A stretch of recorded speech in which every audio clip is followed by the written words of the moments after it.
குழந்தைங்க கரெக்டா பாடம் படிக்கிறதுக்கு இந்த 5 திங்ஸ் நீங்க வந்துட்டு கரெக்டா ரெகுலேட் பண்ணீங்கன்னா, அவங்க கரெக்டா பாடம் படிச்சு லைஃப்ல முன்னேறுவாங்க.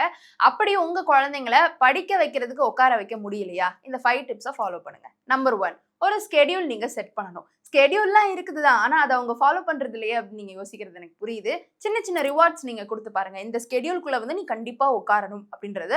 ரொம்ப அரட்டி உருட்டி மிரட்டி சொல்ல வேண்டாம். ஆனா நீங்க கரெக்டா அத ஃபாலோ பண்ணணும். அந்த ஸ்கெட்யூலுக்கு நீங்களும் ரெடியா இருக்கணும். அவங்களும் ரெடியா இருக்கணும். சோ ஒரு ஸ்கெட்யூல் ஃபிக்ஸ் பண்ணிருங்க. இந்த டைம் படிக்கிறதுக்கு, இந்த டைம் விளையாடுறதுக்கு அப்படின்றத ஃபிக்ஸ் பண்ணி அதுக்கேத்த மாதிரி அவங்க கரெக்டா வராங்களா அப்படின்றத நீங்க வந்து ரெகுலரா மானிட்டர் பண்ணிக்கலாம். நம்பர் 2 ஸ்மால் டாஸ்க்ஸா குடுங்க.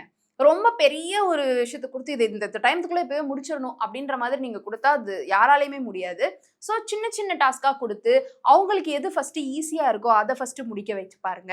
அப்படி அவங்க கரெக்ட்டா பண்றாங்க பாருங்க. இல்ல இன்னொரு நாள் வந்து கஷ்டமானத ஃபர்ஸ்ட் முடிச்சுட்டா ஈஸியானது ரொம்ப அடுத்து டக்கு டக்குன்னு முடிச்சிடலாம் அப்படின்ற மாதிரி எந்த கேட்டகரியில அது உங்களுக்கு செட் ஆகுது அப்படின்றத வந்து பாருங்க. அதுக்கேத்த மாதிரி வந்து உங்களுக்கு சின்ன சின்ன டாஸ்கா வந்து நீங்க குடுத்து சின்ன சின்ன டாஸ்க் அவங்க முடிச்சதுக்கு அப்புறமா அது வந்து மொத்த பெரிய டாஸ்காவே இருந்தாலும் அத டக்குன்னு முடிச்ச ஒரு ஃபீல் வந்து அவங்களுக்கு இருக்கும். நம்பர் 3 எஃபோர்ட்ட வந்து செலிப்ரேட் பண்ணுங்க. ரிசல்ட்ட கிடையாது.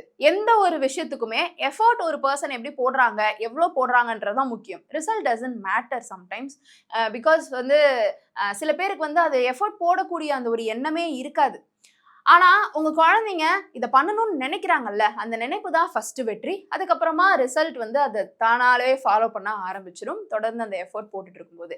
அதனால ரிசல்ட் எங்க அப்படின்னு அவங்கள போட்டு வந்து ரொம்ப டார்ச்சர் பண்ணாம, அவங்க போட்ட எஃபோர்ட் கரெக்ட்டா இருக்குதான்னு பார்த்து, சரி ஓகே. நீ கரெக்ட்டா எஃபோர்ட் போட்ட, ரிசல்ட் கண்டிப்பா வரும். உன் எஃபோர்ட்ட போட்டுட்டே இரு அப்படின்னு சொல்லிட்டு நீங்க அத அப்ரிஷியேட் பண்ணணும். நம்பர் 4 லேர்னிங்க ஒரு ஃபன்னா மாத்துங்க. நம்மளுக்கே வந்து படிக்கும்போது அந்த பேராகிராஃப் எல்லாம் ஒரு பாட்டோடைய டியூன் போட்டு மனப்பாடம் பண்ணும்போது அப்படியே ரொம்ப ஈஸியான ஒரு ஃபீல்லாம் இருந்திருக்கும். பட் இப்போ வந்து நிறைய ஸ்கூல்ஸ்ல வந்துட்டு ஃபன் லேர்னிங் மெத்தட்லாம் கொண்டு வராங்க. வீடுகள்லயுமேவும் அதை நீங்க வந்து இம்ப்ளிமெண்ட் பண்ணலாம். கேம்ஸ் மாதிரியோ, குவிஸ் மாதிரியோ அவங்கள கொஞ்சம் என்டர்டெய்னிங்கா வச்சிருக்கும் பொழுது அவங்களுக்கு அந்த ஒரு விஷயம் மனசுல ஏறுது அப்படின்றதே தெரியாம அந்த விஷயம் ஏறிடும். அதுதான் ரொம்ப முக்கியம். நம்பர் 5 லேர்னிங்க ரியல் லைஃபோட கம்பேர் பண்ண பாருங்க. இப்போ மேத்ஸ் அப்படின்னு எடுத்துக்கிட்டா 1+1 2, 2+1 3 இப்படினே வந்துட்டு அவங்கள போட்டு அப்படியே மக்கப் பண்ண சொல்லாம ஷாப்பிங் கூட்டு போங்க. அந்த இடத்துல வந்து ரியாலிட்டியில மேக்ஸ் எப்படி ஒர்க் அவுட் ஆகுது அப்படின்றத வந்து நீங்க சொல்லிக் கொடுக்கலாம். இதெல்லாம் வந்து ரொம்ப வருஷங்களுக்கு முன்னாடி அப்படின்றது மாதிரி பார்க்கும்பொழுது இருந்திருக்காது. ஸ்கூலுக்கு போகணும், படிக்கணும், வீட்டுக்கு வரணும், ஹோம்ஒர்க் பண்ணணும். இதுல எது கத்துக்கிட்டோம், எதுக்கு ஸ்கூலுக்கு போனோம் அப்படின்ற கேட்டகரியில அடுத்து வர்ற சந்ததியினரும் இருக்க வேண்டாமே. அதனால இந்த மெத்தட்ஸ்லாம் நீங்க இம்ப்ளிமெண்ட் பண்ணும்பொழுது ரொம்ப அழகா அவங்க கத்துக்குவாங்க. எண்ட் ரிசல்ட் நம்மளுக்கு என்ன வேணும், எல்லாம் அவங்க நல்ல விதமா கத்துக்கணும் அப்படின்றது தானே. அது எப்படி சொல்லி கொடுத்தா என்ன. ஸோ இந்த வீடியோ உங்களுக்கு பயனுள்ளதா இருந்ததா? உங்களுடைய கருத்துக்களை கீழே வந்து கமெண்ட் பாக்ஸ்ல ரியா என் கூட ஷேர் பண்ணலாம்.